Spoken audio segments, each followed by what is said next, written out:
Hola a todos, mi nombre es Brenda Queirolo y vamos a comenzar con el trabajo práctico número 12 correspondiente a paredes de tórax y pulmones. Primeramente, en este cadáver vamos a hablar de cuál es su posición anatómica.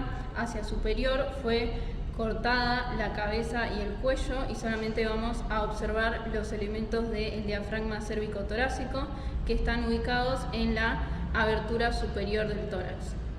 Inferiormente vamos a observar el abdomen, que se observa también la piel del abdomen en este plano, y observamos al hígado. Y anteriormente observamos los músculos que se insertan en la caja torácica en su región anterior, como por ejemplo este músculo que es el pectoral mayor, que ustedes ya conocen de trabajos prácticos anteriores. Ahora sí pasemos a describir cuáles son los límites del tórax o de la caja torácica. Vamos a tener límites óseos y límites musculares que lo van a constituir.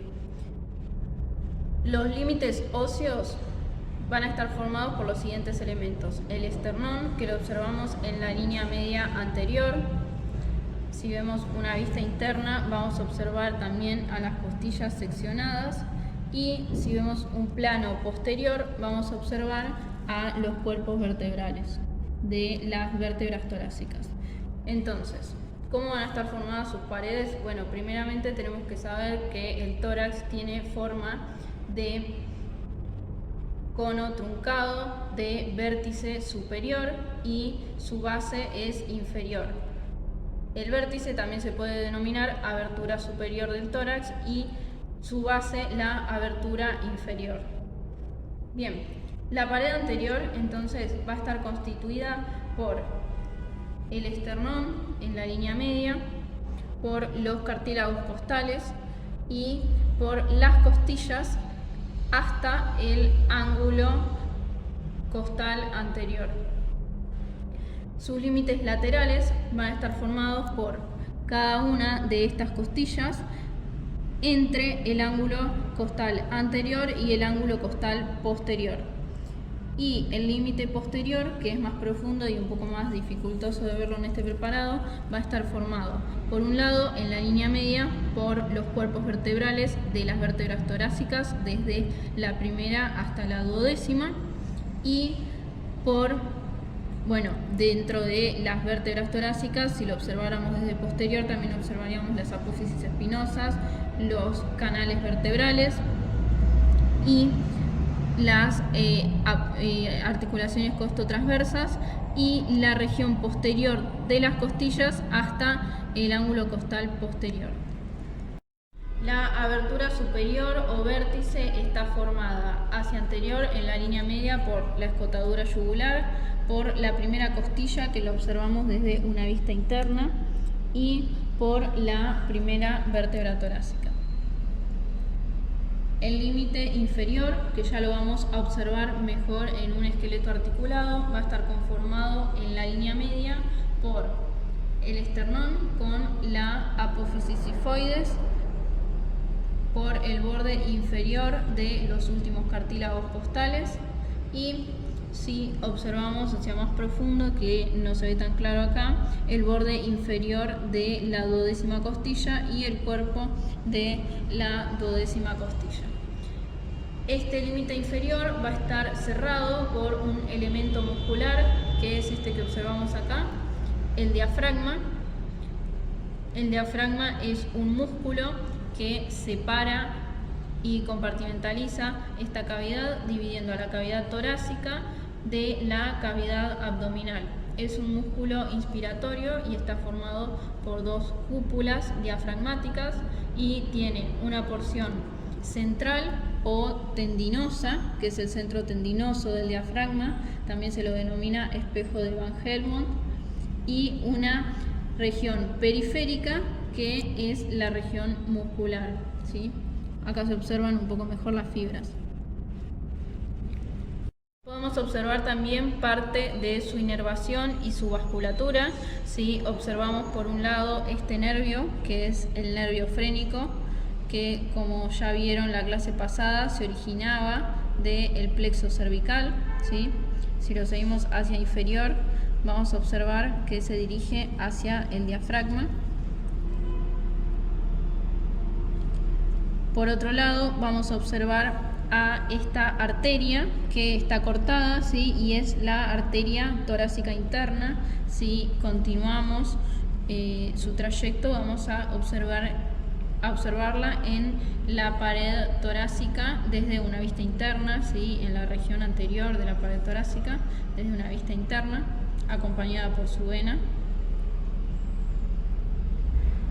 Y vamos a observar que da una rama, que acá está dando algunas otras ramitas, pero va a formar la arteria pericardiofrénica, que va a discurrir hacia el diafragma junto con la vena satélite, ¿sí?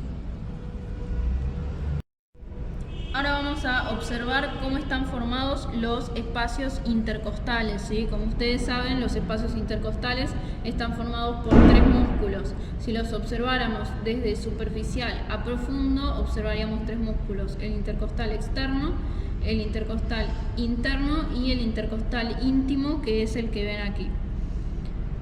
Tienen distintas inserciones y cada uno se ubica en una región en particular de los espacios intercostales, en donde el intercostal externo, que no lo observamos acá, predominaría en una región posterior, ¿sí? Desde lo que sería la unión costo-transversa hasta llegando a la proximidad de la articulación costocondral. El intercostal interno se ubicaría en la región más anterior de este espacio, ¿sí? Desde la línea axilar media hasta llegar al esternón. Y el intercostal íntimo, que es el músculo que sí podemos observar aquí, va a estar ubicado en una región interna, ¿sí? Es el más interno del espacio intercostal, y lo vamos a observar desde el ángulo costal posterior hasta lo mismo que pasaba con el intercostal externo, hasta la unión costocondral.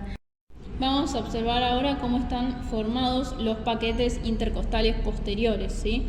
Van a estar formados por un lado por el elemento más inferior de este espacio, que es el nervio intercostal, por la arteria intercostal posterior, que en este caso, en este espacio, es rama de la arteria aorta desde su cara posterior, de la aorta descendente, y la vena intercostal posterior, que está ubicada superior a ella.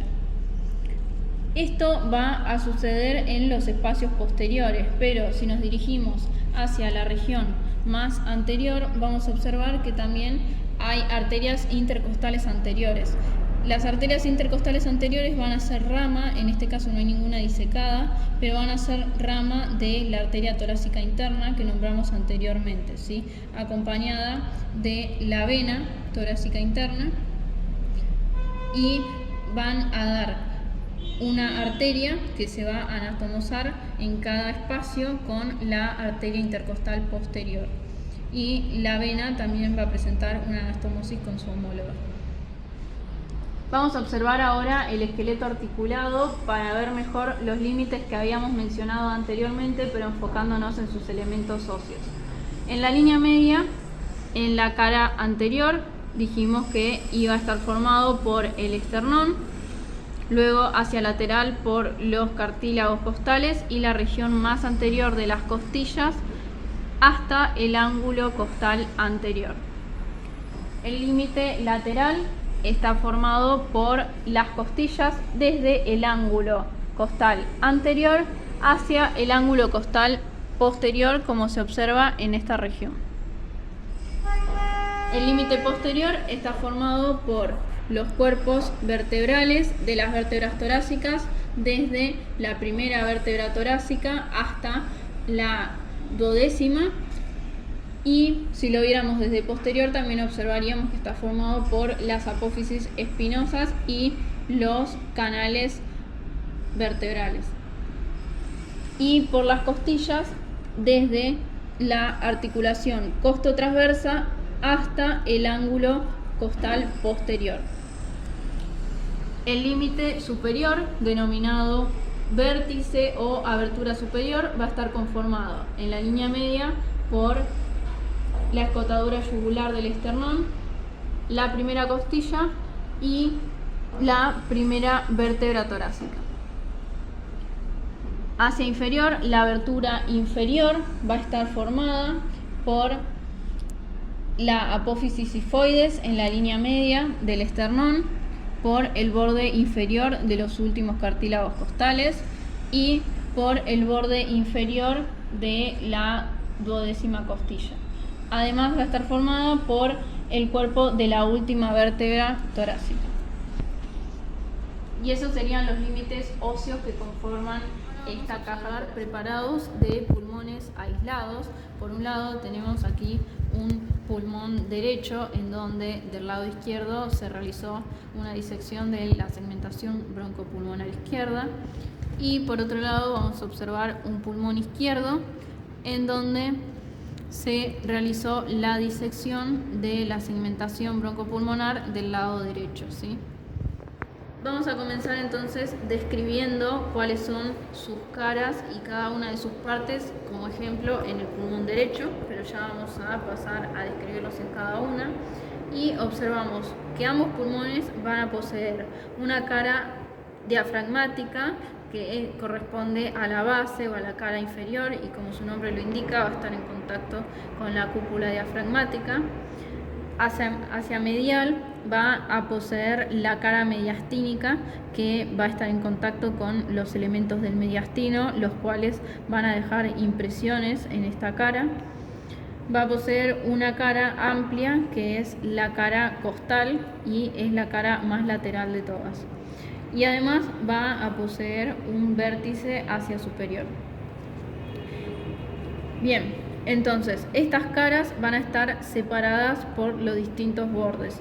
La cara mediastínica va a estar separada de la cara costal por el borde anterior.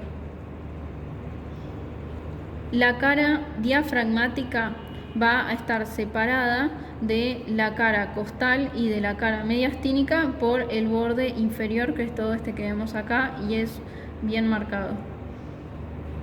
Y el borde posterior, que lo observamos acá, nos va a separar a la cara mediastínica de la cara costal.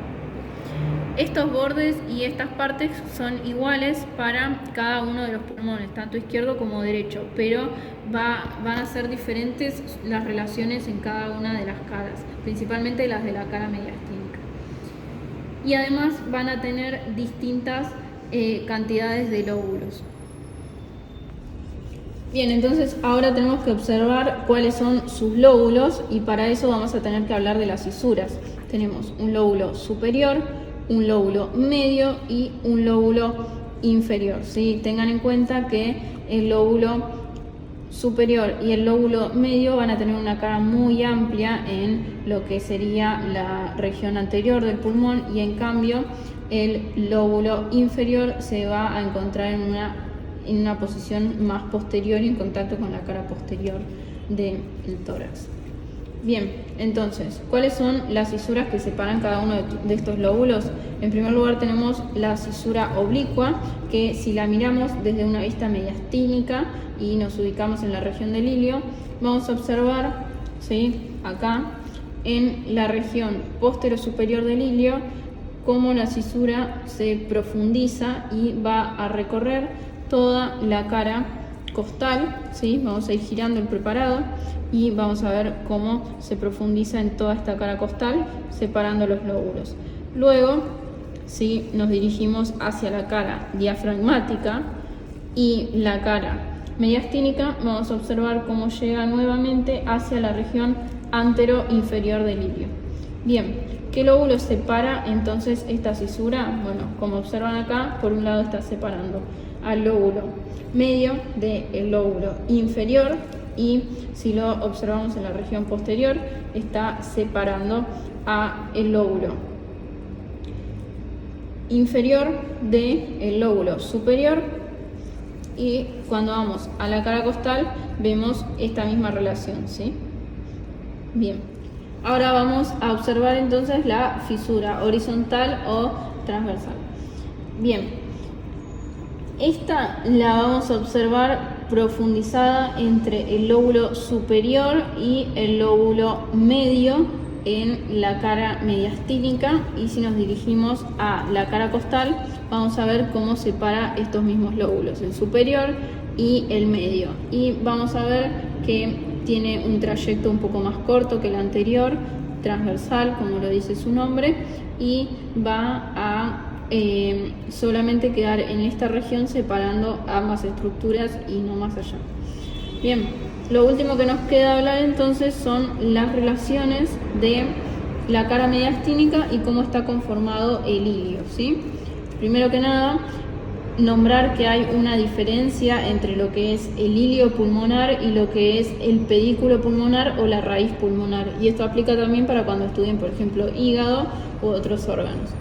El ilio sería la región del pulmón, que es una excavación o una depresión en el pulmón a través del cual va a ser un lugar de pasaje donde entran y salen los elementos que forman la raíz o el pedículo pulmonar, ¿sí? Entonces no utilicen como sinónimos pedículo y raíz con ilio, ¿sí? Ilio es algo aparte, raíz y pedículo sí es lo mismo. Bien, entonces tenemos que buscar cada uno de los elementos. Lo primero que vamos a encontrar es, que va a estar formado por el bronquio principal o bronquio fuente derecho, ¿sí? Que se va a dirigir hacia el pulmón, y tenemos que encontrar entonces cuál es el resto de los elementos vasculonerviosos. Vamos a observar, ¿sí?, dos elementos que se encuentran por un lado inferior al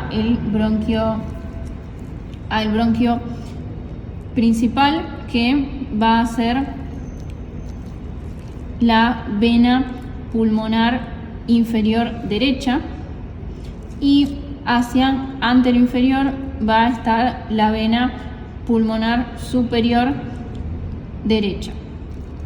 Luego vamos a observar en una región más superior y anterior también al bronquio a la arteria pulmonar derecha. Obviamente después van a poder observar algunos elementos que no están tan disecados en este preparado, pero podrían llegar a encontrar los vasos bronquiales, también pueden encontrar elementos nerviosos del plexo pulmonar y elementos linfáticos que estén drenando estas estructuras, ¿sí? Bien, y tenemos que hablar de cuáles son las relaciones de esta cara. Vamos a observar, este preparado, por haber estado tanto tiempo fuera de las relaciones in situ en un cadáver, pierde ya su forma, entonces va a haber algunas que estén un poco desdibujadas, pero yo les voy a marcar a dónde estaría ubicada cada una. En primer lugar, anteroinferiormente encontraríamos la impresión cardíaca, que corresponde entonces a el corazón ubicado en el mediastino, y es una impresión un poco más leve que lo que ocurre en el pulmón izquierdo, en donde esta impresión está más marcada. Luego, si nos dirigimos hacia la región cercana al ilio, vamos a observar que encontramos superiormente a la impresión, acá estaría ubicada la impresión de la vena cava superior. Luego tendríamos la impresión del tronco brachiocefálico, y si rodeáramos al bronquio fuente, encontraríamos el callado de la vena ácidos, que luego se encuentra posterior al bronquio principal en la región retroiliar. Entonces así tienen las relaciones suprailiares, las retroiliares y las relaciones anteriores, ¿sí?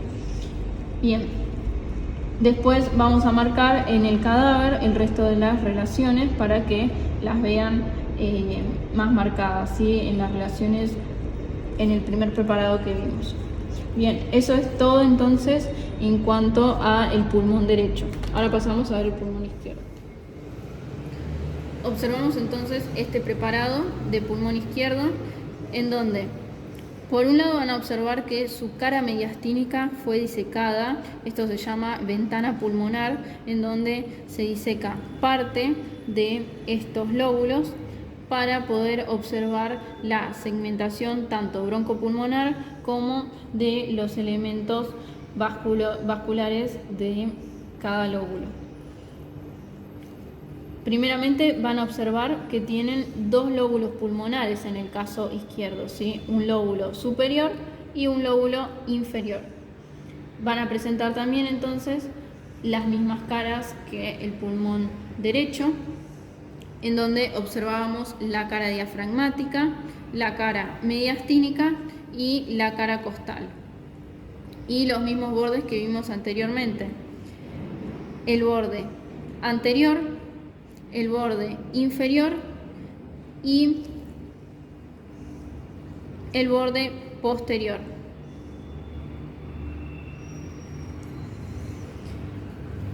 Bien, si nos dirigimos entonces al ilio, vamos a observar los elementos que forman la raíz o el pedículo pulmonar izquierdo. Por un lado, dirigiéndose hacia el lóbulo superior, vamos a encontrar a el bronquio lobar superior, y dirigiéndose hacia el lóbulo inferior vamos a encontrar el bronquio lobar inferior. Recuerden que en realidad lo que deberíamos observar es el bronquio fuente, pero como fue disecada la ventana pulmonar, ya podemos ver sus elementos más profundos y segmentados. Además, vamos a observar a las venas pulmonares, que en este caso el corte se hizo muy proximal a el atrio izquierdo. Entonces, si lo miramos desde una vista interna, vamos a poder observar el ostium, a ver si se llega a ver desde ahí, el ostium de la vena pulmonar superior y el ostium de la vena pulmonar inferior, ¿sí? Entonces, las relaciones son: la inferior queda inferior a el bronquio principal izquierdo y la vena pulmonar superior va a quedar ubicada anterior a el bronquio principal izquierdo, y superior a el bronquio principal va a quedar ubicada, que en este caso está un poco cortada, la arteria pulmonar izquierda, ¿sí? Bien, algo que nos faltaba mencionar entonces es, primero, que presenta una sola fisura dividiendo a sus dos lóbulos, que es la fisura oblicua. Y las relaciones, que quizás las podemos marcar mejor en otro preparado, que vamos a ver ahora, en donde primero vamos a ubicar un poquito cuál es la posición anatómica de este preparado, ¿sí?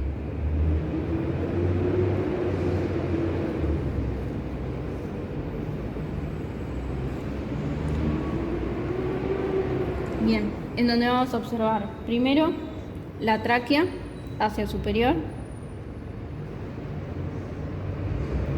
hacia inferior el corazón, esto es parte del pericardio, ¿sí?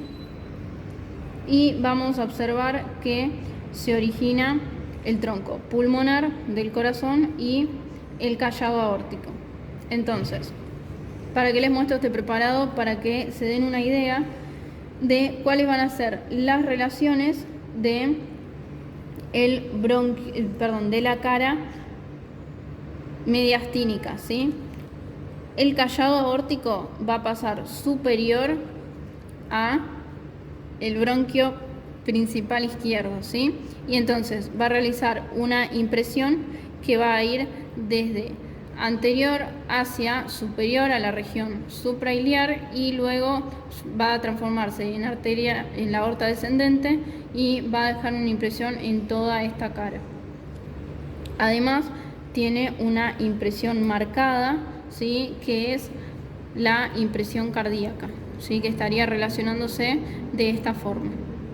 Es más marcada que del lado derecho. Vamos a observar ahora el preparado de tráquea y de segmentación broncopulmonar.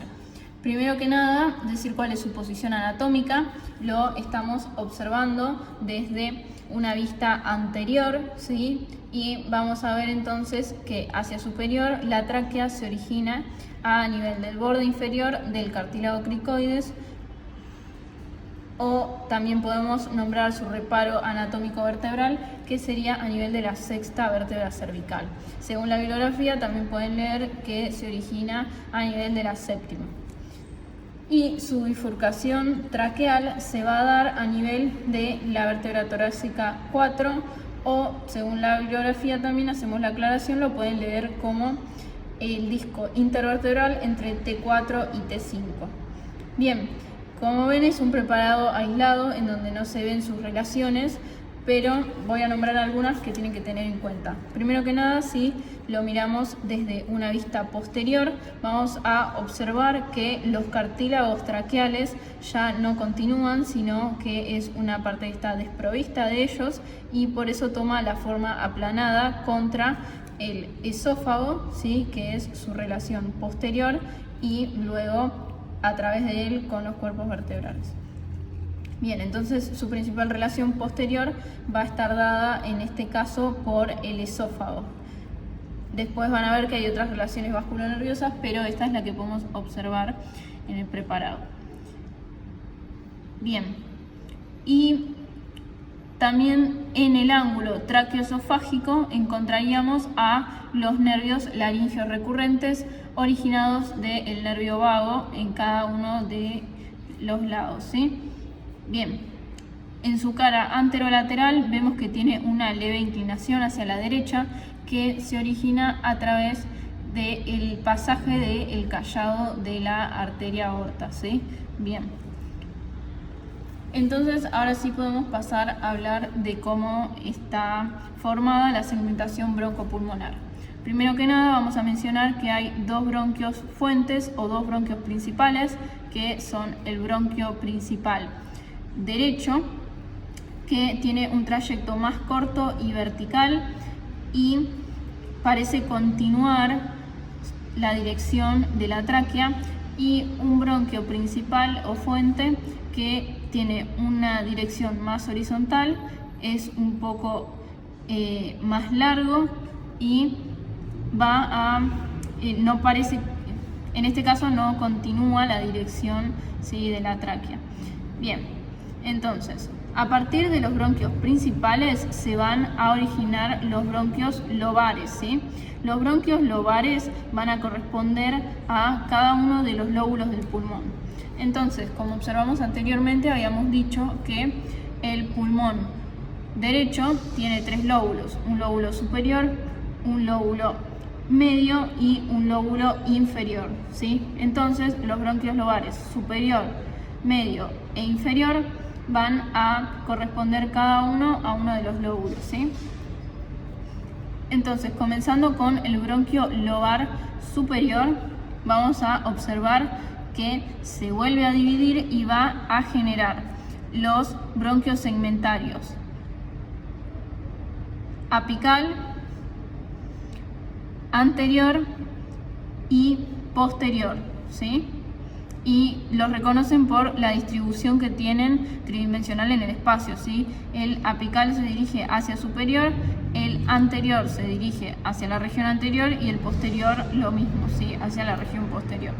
Luego vamos a observar el bronquio lobar medio, ¿sí?, que se va a dividir en un bronquio segmentario medial y un bronquio segmentario lateral. Bien, y ahora si observamos los bronquios segmentarios del bronquio lobar inferior, vamos a observar primero que en la región más posterior se encuentra el bronquio segmentario superior, ¿sí? Y luego vamos a observar a los bronquios basales, ¿sí?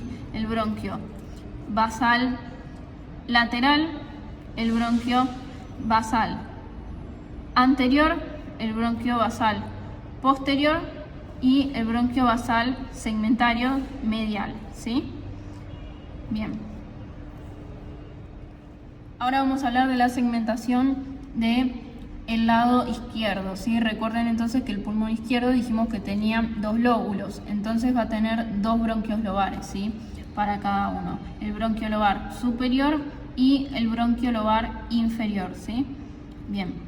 El bronquio lobar superior va a estar formado en primer lugar por el culmen y la língula, que a su vez se van a volver a dividir y van a originar, por un lado, ¿sí?, el culmen, lo que sería el bronquio segmentario ápico posterior, que se vuelve a dividir y forma un bronquio segmentario apical y uno posterior, y el bronquio segmentario anterior.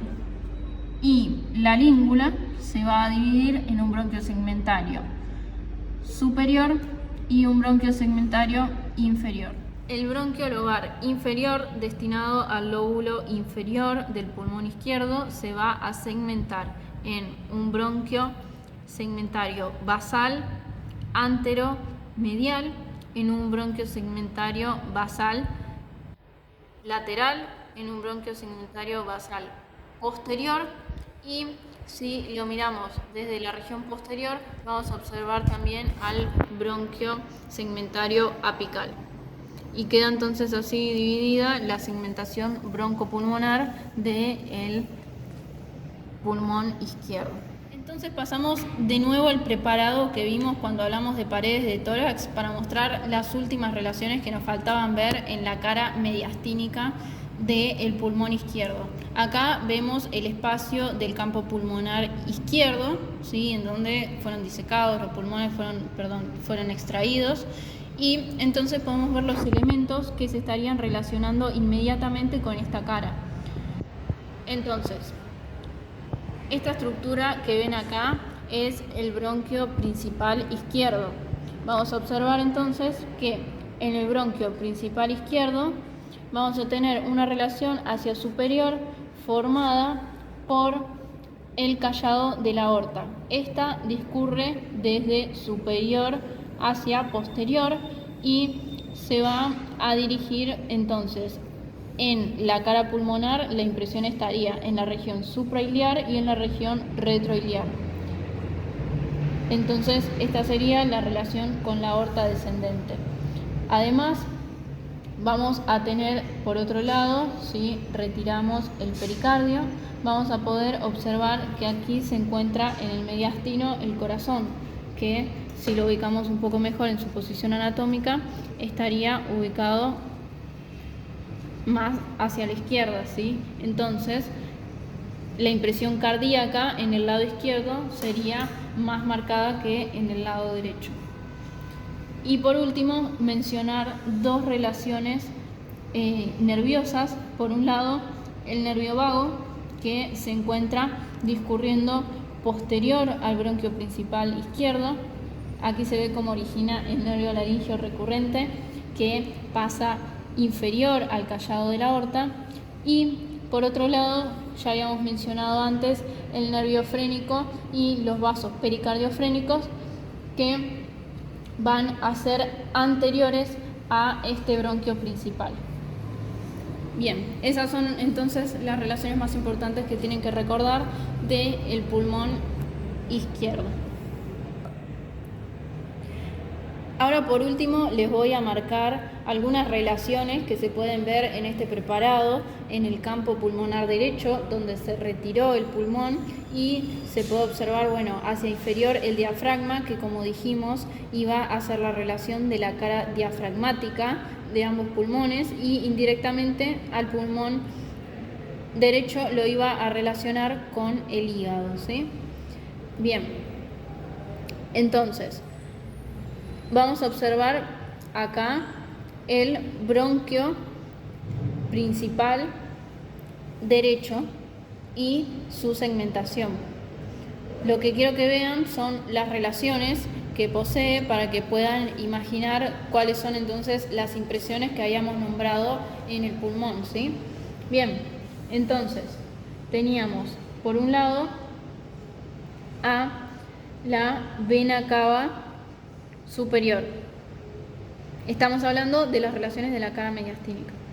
Observamos a la vena cava superior, a la vena ácigos desembocando en ella y formando un callado alrededor del bronquio del bronquio principal, ¿sí? Y también vamos a observar el corazón que iba a proporcionar la impresión cardíaca, en este caso están viendo el pericardio, y vamos a observar que la relación anterior está formada por el nervio frénico y los vasos pericardiofrénicos, y la relación nerviosa posterior a este bronquio va a ser el nervio vago, que si lo observamos acá está un poquito fuera de su posición anatómica, pero este sería el nervio vago, ¿sí?, que va a discurrir posterior a el bronquio principal. Y si observan, cuando el nervio vago pasa, cuando observamos a la arteria subclavia derecha, vamos a observar que inferior a él se forma un callado, que es el callado que hace el nervio laringio recurrente para luego ir a posicionarse en el ángulo traqueoesofágico derecho. Eso es todo entonces de esta mostración cadavérica.